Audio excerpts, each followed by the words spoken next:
Don't worry about that thumbnail, we're gonna get to it, and I promise you, it's not clickbait. But first, I wanted to talk about something that my Discord user and longtime viewer of the channel, Ivy, brought up. They said that custom LEGO has come a long way and improved greatly over the years.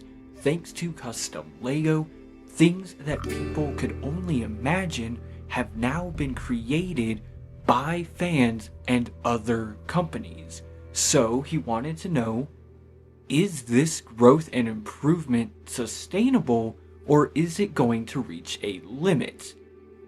And then he had another question we'll get to.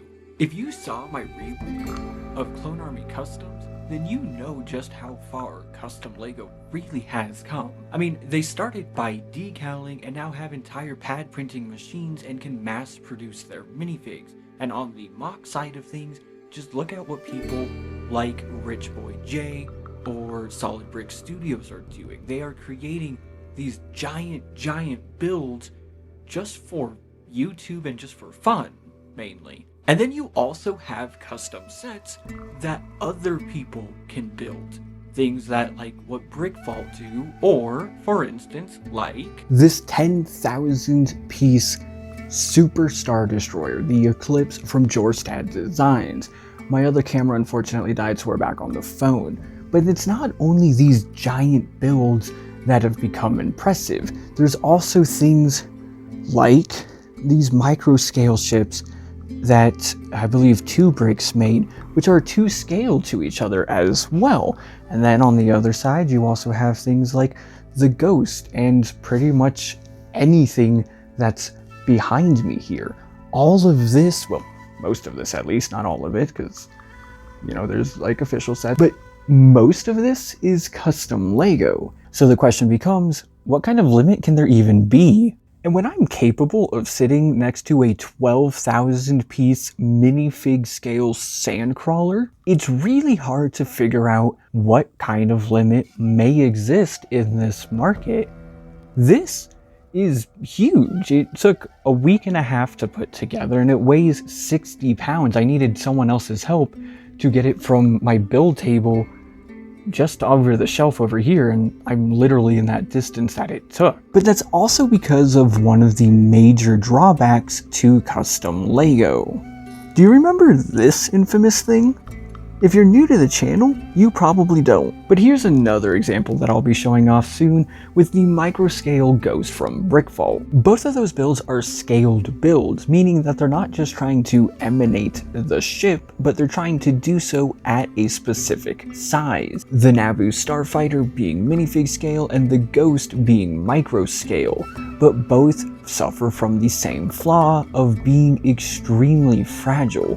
In order to get some of the angles that they needed, they had to give up integrity to get the proper size, and that means that handling them can be a little troublesome at times, and they're prone to come apart. Still a fantastic build, and I can't wait to show it off. On the other hand, you have masterpieces like Jarek's Razor Crest or even Rich Boy J's Gunship. Both of these models are also scaled build. In this case, both are minifig scale. They both have unique and strange angles that they need to meet. I mean, just look at the top of the Razor Crest here, and they both do so using some strange and oftentimes quote-unquote illegal techniques. But I call those masterpieces because that is what they are. They are some of the best custom builds that I have ever put together. They were a lot of fun to make, and the final result is extraordinary, and on neither case did I have any serious issues moving any of them around. So I think that as long as someone is capable of imagining the build, they're capable of building it. Sure, you might have to take some time figuring out the exact methods and techniques, but there are so many different individual LEGO pieces and a whole ton of different guides and so many very kind and helpful people in the community that in time anyone can figure out any build. While I personally don't like giving up strength for the sake of size, sometimes that's what the person is going for. So if there is going to be a physical limit, it's going to be that. Small sets tend to be a little too fragile, and big sets sometimes need extra support. But honestly, I think there's a bigger roadblock on the way, and that's going to be LEGO themselves. We've seen over the past few years an increase in the price of sets. Not just in general, like how UCS sets tend to be bigger and more expensive now, but a literal increase in the price of various items. Also saw them take over Bricklink, which instantly killed any custom set with an IP on the website. Everything that was Star Wars, Star Trek, or any show, movie, book, anything related like that instantly was unavailable. You can still see it, but you can no longer download it. Even innocent things, like the original instructions for this Falcon 9, ended up being marked as view only for some reason. My major concern is that LEGO is going to try and crack down on the market in one way or another. And if it's not LEGO, it's going to be somebody. I genuinely hope I'm wrong, but if there is something that's going to limit custom LEGO, it's going to be something like that.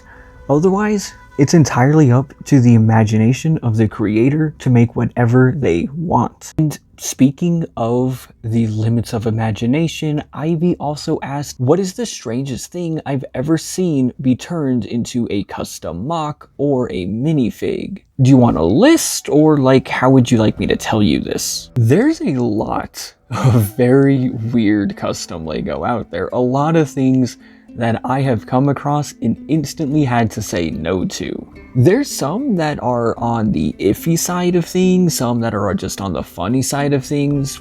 For instance, M&R Productions once showed off a custom strip club, which I personally thought was a little funny. Living in Colorado, I've also seen a few weed shops around. And if I'm not mistaken, Just Too Good or M&R Productions forever ago made a video of like the weirdest or most controversial LEGO sets. And there was one of Auschwitz on there, so that's definitely very weird.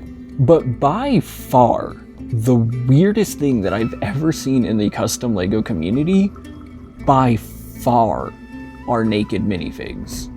And no, I'm not going to tell you where to get them, and it is incredibly disturbing just how many I've been able to find. And by able to find, I mean come across, because they're all on the same website. I mean, my brothers and Christmas, this is the 21st century. What are you doing? What kind of person designs such a thing, A? And what kind of person wants such a thing, B? I'm happy to say that I don't know, and I don't ever want to know. That's not a part of the community that I am a part of or ever want to interact with at all. I would much rather keep involving myself with the people who make these amazing builds back here than, honestly, those weird ones. Also, this video is going live on March 29th, and if you didn't see yesterday's video, you definitely should, because I'm going to be doing something really dumb, but it's entirely up to you guys.